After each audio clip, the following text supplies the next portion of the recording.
Hi, enjoy listening. The first snow came earlier than anyone expected. Yesterday the streets were slick with rain, but overnight a white crust of ice formed, and by dawn cars spun across intersections, hazard lights flashing like restless fireflies. The city's road crews, as always, were late to respond. Walter Harris pulled his old shopping cart along the edge of the road, its wheels squealing as they hit patches of frozen slush. His coat was 3 sizes too big, his beard grey and unkempt, his breath rising in quick clouds. He had spent the night in an abandoned house at the edge of town. Even with 3 threadbare blankets piled on top of him, the cold had bitten deep. At 59, Walter had stopped counting winters. Each one cut harder than the last. He had once been a truck driver, proud of his steady hands on the wheel. But an illness had taken away his work. His doctor said he could collapse at any time. The company let him go. And when he applied for disability, the state told him he didn't qualify. No job, no money, no home, only the streets. This morning he set out early, hoping to reach the recycling centre before the other scavengers.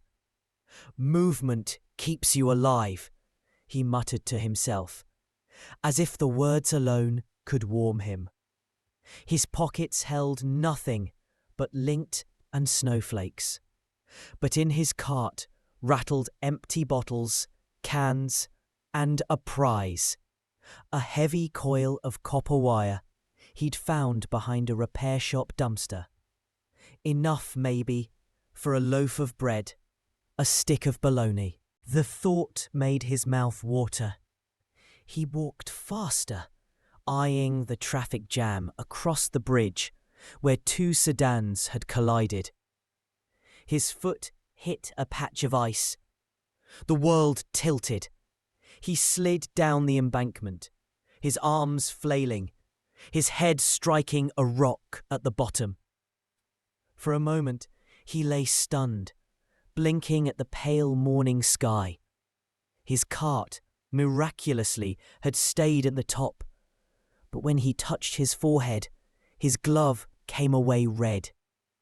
Blood streaked his beard, dripping onto the snow. He tried to stand.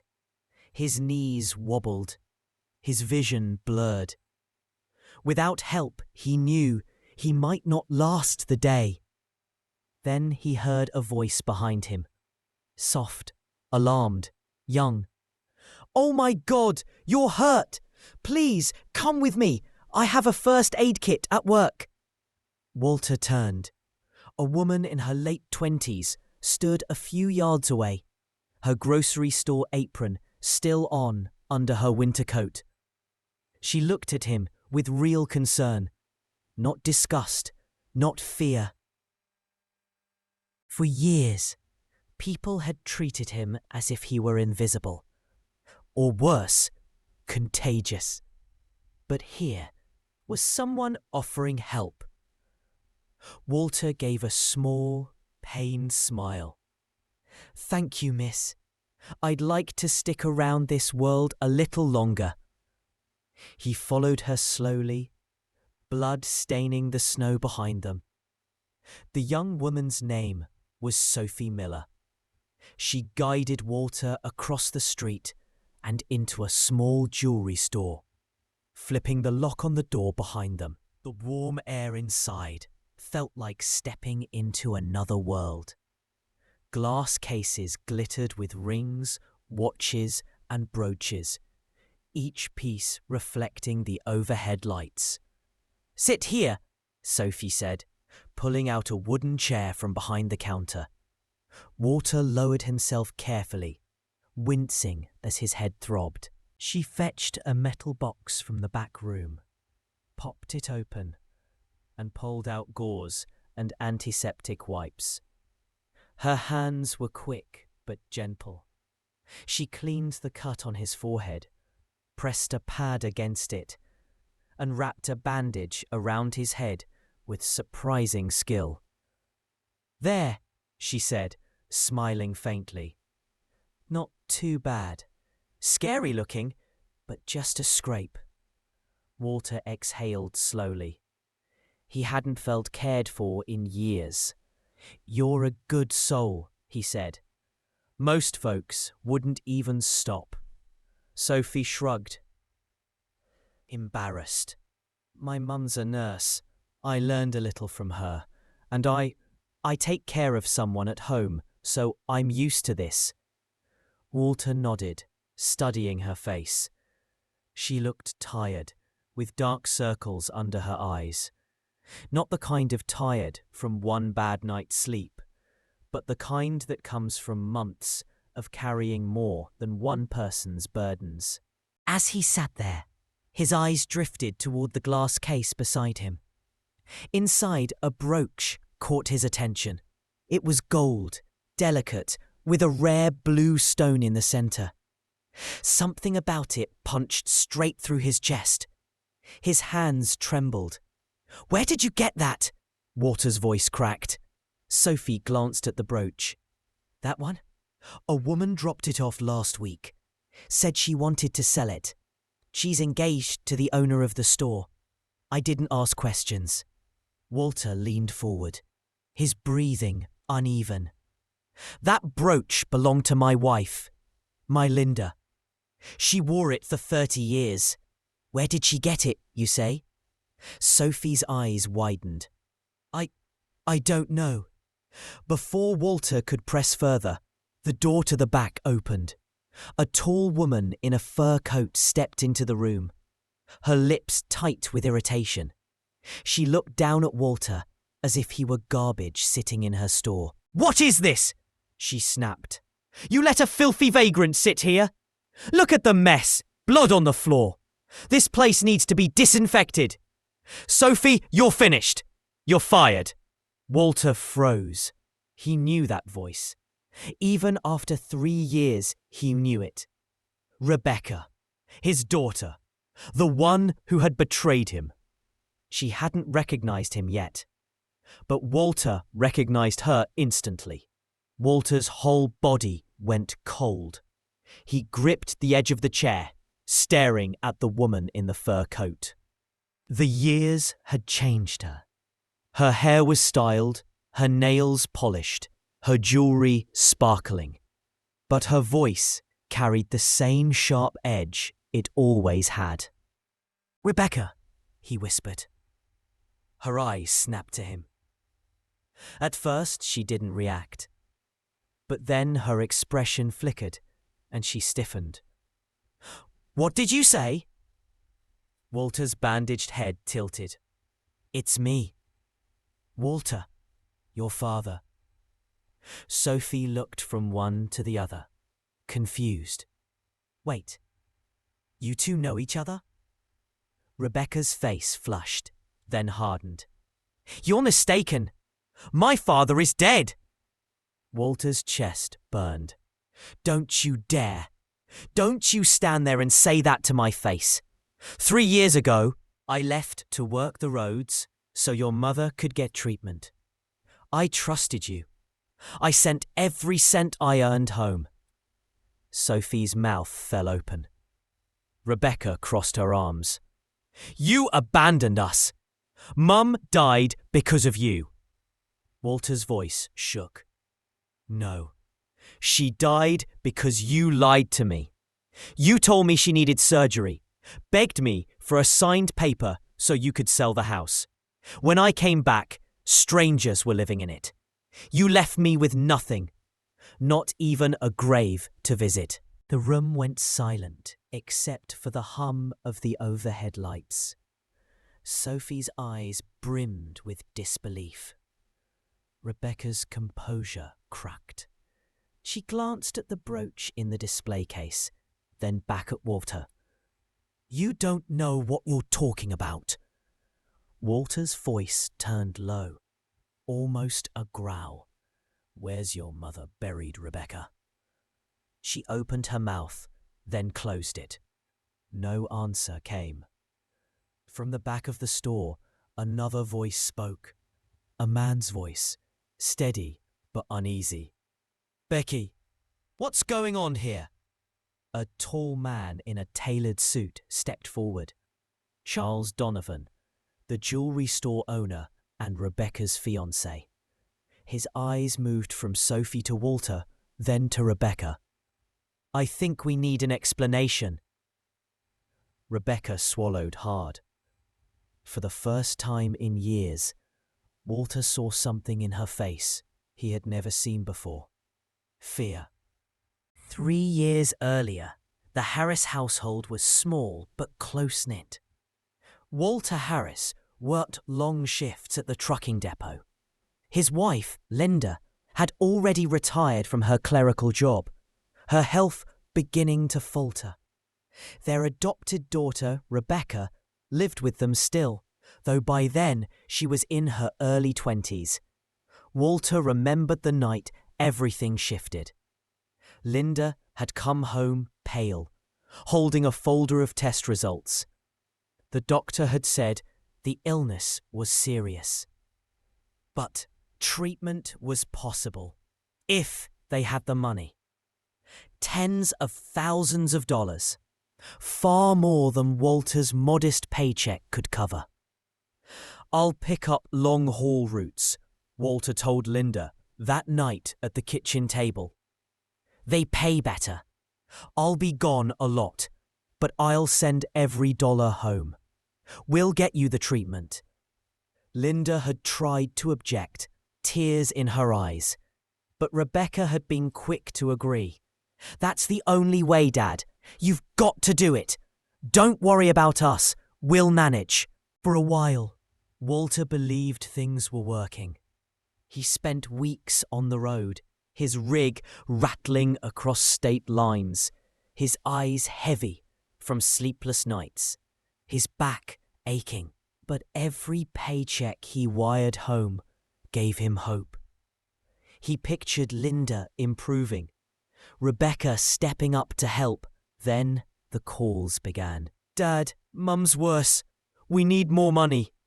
Dad, the doctors say she needs surgery. Dad, we have no choice. You have to sign over the house so we can sell it. Walter's heart broke, but he signed the papers from a rest stop 1,000 miles away. He couldn't make it home in time. The cargo was urgent, the penalties for quitting devastating. He told himself it was temporary. After Linda got better, they would start over somewhere new. When he finally returned, his hands trembling with anticipation, strangers answered the door of his own house.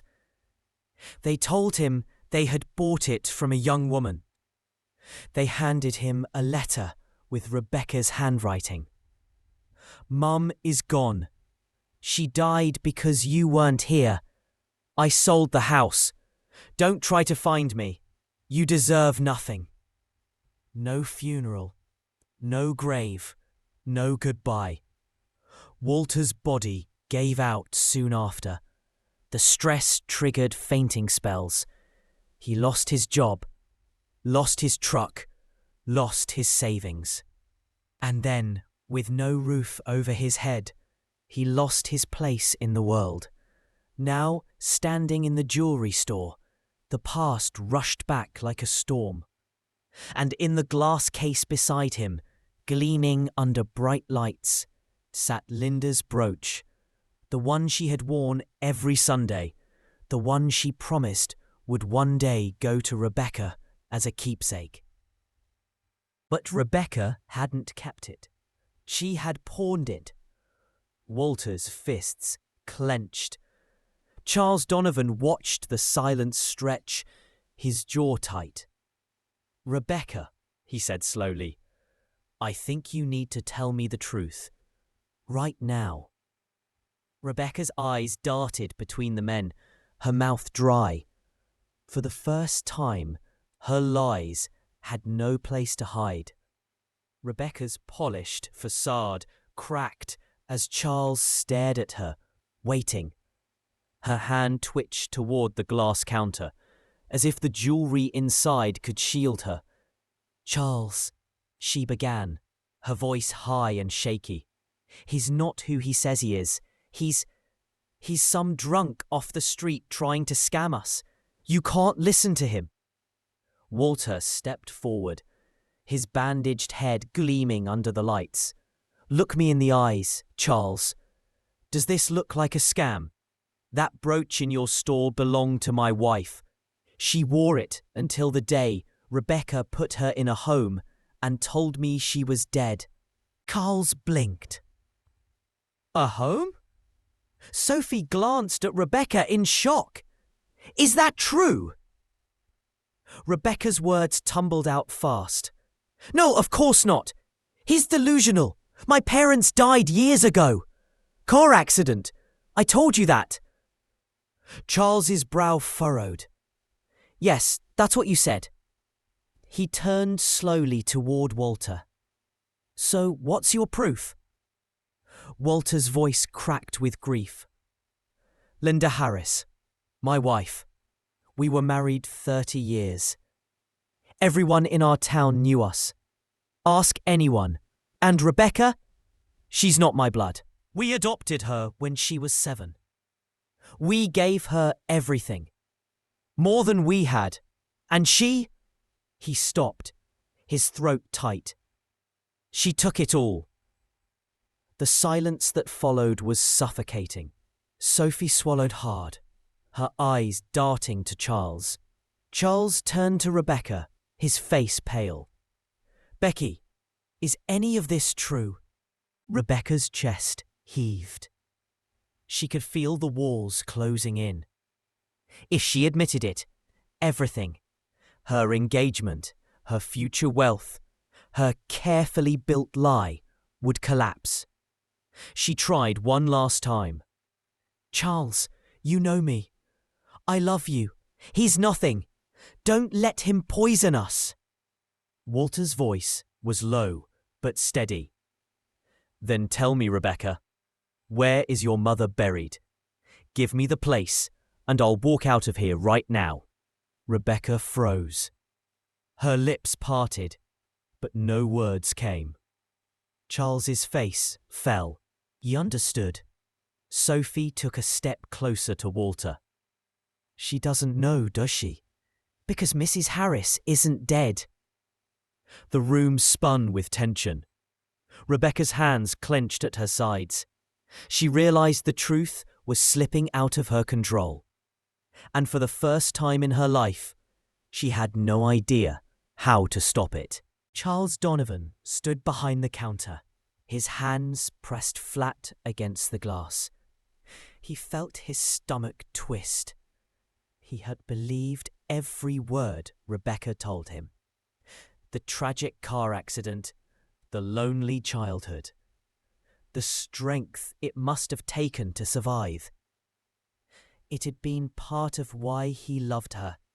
He thought she was resilient, honest, shaped by hardship.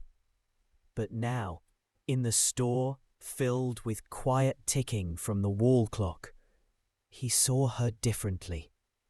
Not as a survivor, but as a liar. "I need answers," Charles said finally, his voice even. "I'm not marrying someone who builds her life on lies. Tomorrow, I'm hiring a private investigator. We'll find out the truth." Rebecca's eyes widened. "Charles, no, you don't understand." "I understand perfectly," he cut in. "You've been hiding something from me since the day we met, and I'm going to find out what." Walter's chest rose and fell with heavy breaths. "Don't waste your money. I can tell you where to start. Our old neighbours. They'll tell you everything. Linda Harris didn't die in a car crash. She was sick, needed treatment. And Rebecca here, she made sure we lost everything. Rebecca whirled on him. 'Shut up!' The words rang too loud in the polished little store. Sophie flinched. Charles rubbed a hand across his jaw. "If your mother's alive?" He looked at Walter, then back at Rebecca. "Where is she now?" Walter's voice broke. "That's what I've been trying to find out for 3 years." For a long moment, Rebecca said nothing. Her face hardened again, but her silence was damning. Sophie's voice was quiet, but firm. "I think I know where to look." They all turned to her. She glanced at Walter. "When you mentioned a nursing home, something clicked. There's a facility on the edge of town. I used to volunteer there in college. I remember seeing a woman named Linda Harris on the patient board." Walter's heart lurched. He gripped the chair so hard his knuckles went white. "She's alive?" Sophie nodded slowly. "If it's the same Linda Harris, yes." Walter closed his eyes. Relief and sorrow washed over him at once. She had been alive all this time, while he froze on the streets and mourned at shadows. Charles turned to Rebecca, his voice like ice. "You let me believe your parents were dead. You told this man's wife's death was on him, and all along, she was alive?" Rebecca's lips trembled. For once, she had no defense. Charles picked up his coat. "We're going there tomorrow, all of us. And if I find out you lied about this, Rebecca, we're finished." Rebecca said nothing. She lowered her eyes, the glittering jewelry cases reflecting in her silence. The next morning, the sky was pale and heavy with clouds. Walter hadn't slept. He paced the alleys behind the jewelry store all night, his breath steaming in the cold, his heart racing with both dread and hope. He had imagined this moment for 3 long years, never truly believing it would come.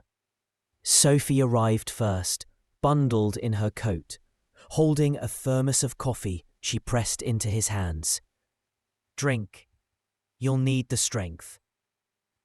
Charles drove up minutes later in his sedan.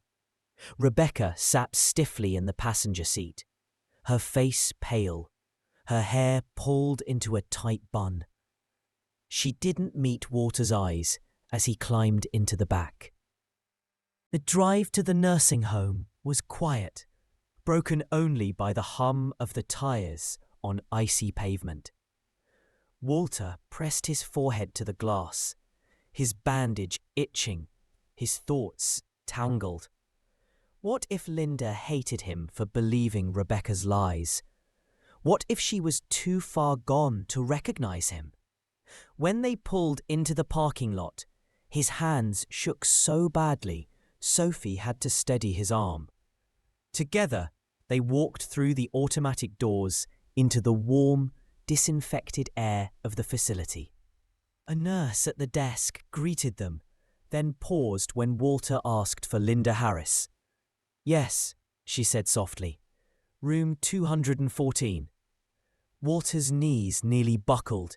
Sophie gripped his arm tighter. They walked down the long corridor, the fluorescent lights buzzing above them. At the end of the hall, a door stood slightly open. Walter pushed it wider. Inside, a woman sat by the window in a wheelchair. Her hair thinner now, her shoulders smaller. But when she turned at the sound of the door, her eyes, still bright, still familiar, met his. "Walter?" His chest cracked open. He dropped to his knees beside her, his rough hands clutching hers. "Linda, my God, you're alive. I thought you were gone." Tears ran down her cheeks. "Becky told me you died. She said your truck overturned on the highway." Walter's throat closed. He shook his head violently. No, no, she lied to both of us. He pressed his forehead to her hand, sobbing openly. Years of grief pouring out. I never stopped loving you. Not one day. Behind them, the room stayed silent. Sophie wiped at her eyes. Charles stared at Rebecca, his face unreadable. And Rebecca's mask finally shattered. She turned away, her shoulders shaking. For the first time, the truth had nowhere left to hide. The room felt heavy with everything unsaid. Walter clung to Linda's hand, whispering through tears, while Sophie quietly placed a blanket over Linda's shoulders. Charles stood back, arms crossed, his jaw clenched. His gaze never left Rebecca. "Why?" he asked at last, his voice low but sharp. "Why would you do this?" Rebecca flinched but didn't answer. Walter rose slowly to his feet, his face worn but steady. Because she wanted everything. The house, the money. She forged my name on the papers and told me Linda was gone. Then she told Linda I was dead. That way neither of us would go looking for the other. Linda's voice trembled. "Becky, we raised you. We gave you our home when you had no one." Rebecca's shoulders hunched, as if the words themselves were too heavy. "I was tired of being poor," she whispered. "Tired of watching other people get ahead while we struggled. You two gave me love, but love doesn't pay bills. I wanted more." Charles's face hardened. "You mean you wanted lies? A fake past, a dead family to win sympathy, and my money to build your future?" Rebecca's eyes darted to him. "Charles, He cut her off with a raised hand. "Don't! We're done." Her mouth opened as if to argue, but the finality in his tone stopped her. She turned away, staring at the window, but tears slipped down her face. Walter sat again beside Linda. His hand covered hers. "We lost 3 years because of her lies, but we're here now. Together." Linda's smile was faint, but true. "That's all I ever wanted." Sophie touched Walter's shoulder gently. "She can move in with you when you're back on your feet. Until then, I'll help. No more separation." Walter's throat tightened. For the first time in years, he felt the weight lifting. Charles walked toward the door, pausing only once. He glanced at Rebecca, who stood trembling in silence. "You'll answer for what you've done. To them, to me, to yourself." Then he left. Rebecca didn't follow. Winter slowly gave way to spring. The snow melted from the streets, revealing the scars of long-forgotten accidents and the frozen hardships of months past. But for Walter and Linda, the season change carried a sense of renewal they hadn't felt in years. Walter rented a small house on the edge of town. It wasn't much, but it was theirs. Linda spent her days in a sunlit room near the window, slowly regaining strength under the care of Sophie, who visited daily. Walter tended a small garden in the backyard, the soil soft and promising, each sprout a reminder that life could start again, even after long winters. Sophie had become more than a helper. She became family. She laughed with them, shared meals, and did more than ever, and reminded Walter of the kindness that still existed in the world. Rebecca, meanwhile, had nowhere to go. After Charles severed all ties, she faced the legal consequences of her fraud. The house she had stolen money from was recovered for Walter and Linda. Friends she had counted on abandoned her. She realized too late that greed had isolated her from everyone who ever cared. One afternoon, Walter sat on the porch with Linda, sunlight warming their faces. He held her hand, rough from years of labor, soft now with love regained. "You know," Linda said, "I thought I had lost you forever." Walter smiled, a tear rolling down his cheek. 3 years away, and we're still here, together. That's what matters. Behind them, in the small garden, Sophie carefully planted a row of tulips. The blooms promised colour, life, and hope. Walter watched them, the weight of the past lifting from his shoulders. He realized then that life, no matter how cruel, still offered moments of grace. A warm home, a loving wife, friends who cared, the garden growing under their hands. And in that quiet, sunlit moment, Walter understood. He had survived the betrayal, the loss, the winters of hunger and cold. And now he could finally live again. The brooch that had brought him back to Linda now sat in a small wooden box on the mantel, a symbol of memory, loss, and the hard-won joy of reunion. Walter leaned back in his chair, Linda's hand still in his, and whispered, "We're home." Outside, the tulips swayed gently in the breeze. The world had not ended. It had begun again. If you like the story, I would be very happy to have your support. Click the thumbs up. And to not miss new stories, subscribe and click on the bell. Thank you from the bottom of my heart, and all the best.